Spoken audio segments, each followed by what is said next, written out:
After the recent EU summit on Friday, we now have quite a good idea how the EU climate law is going to look like. I hear you ask, what is the EU climate law? Well, if you drop a like, I'll gladly tell you. Wait, don't you dare continue that video, little Timmy. I saw that you didn't press the like button.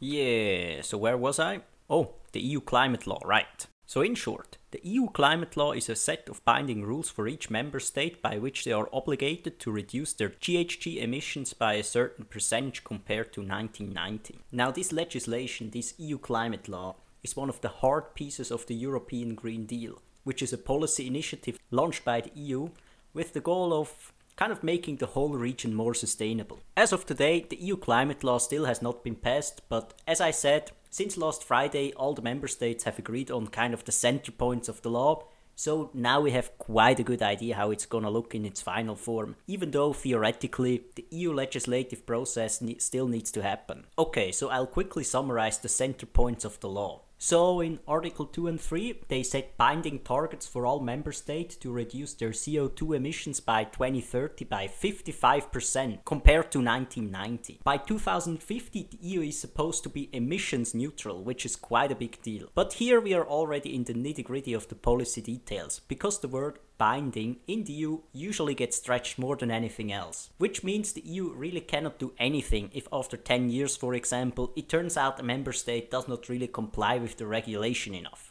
Anyways, in theory it's binding. The next point is actually connected to this. Now the law would have, for the first time in the history of the EU I think actually, left the principle of unanimity.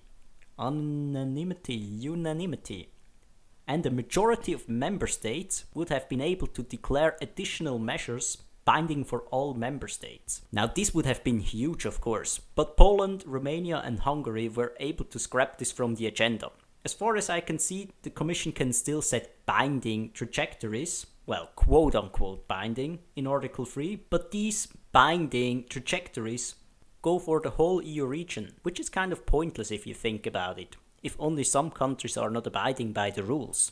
Alright, so another part of the law is that all member states have to do regular reporting on their progress towards the climate goal, and of course as well on what measures they are taking in order to meet these targets. I think that's Article 5.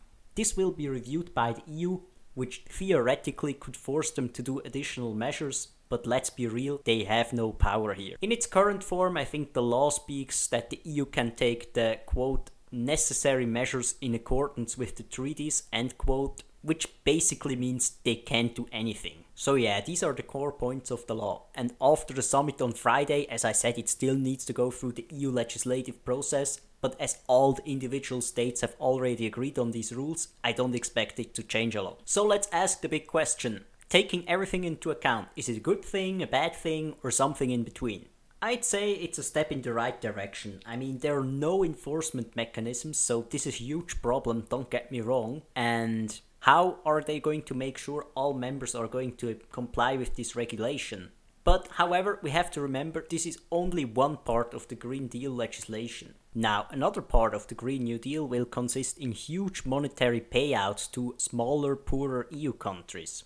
So with this, the EU can really gain some leverage. For example, if a country really doesn't comply, well, maybe they're not gonna get all that sweet money. I think that's a mechanism that really could work and that the EU is also going to apply. It's actually really interesting. On the same summit on Friday, they agreed on a similar mechanism for human rights violation and democratic violation. So basically, if a country is not democratic enough, it won't get EU subsidies anymore. Now guess which are the countries who want to slow down this EU climate law and the whole sustainability goals of the EU? Of course it's the poorer countries, because it's not in their interest to change their economy and everything. So I think the EU with money really has a huge leverage, and this might work actually. So in this scenario, the EU will actually be able to enforce these goals. However, this really represents a nuclear option, and I think, at least in the past, the EU has been very hesitant to use such options to prevent being seen as oppressive and undemocratic outside force. Forcing a whole country to do something, which the majority of its population does not want, can very easily be seen as authoritarian move. So I think yes, the EU is going to have ways to enforce this climate agenda through, but most likely will be hesitant to do so. So overall we can say this is a mixed bag, but way better than what other countries are doing.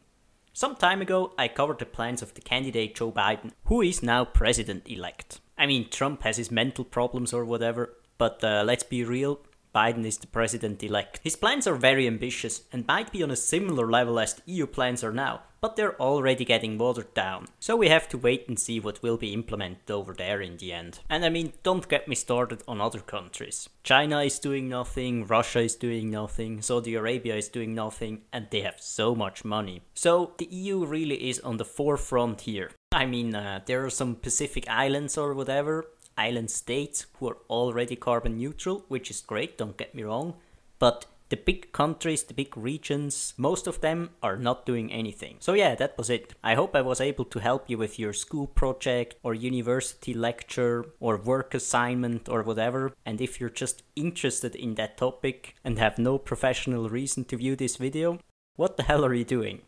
No, seriously, you're alright.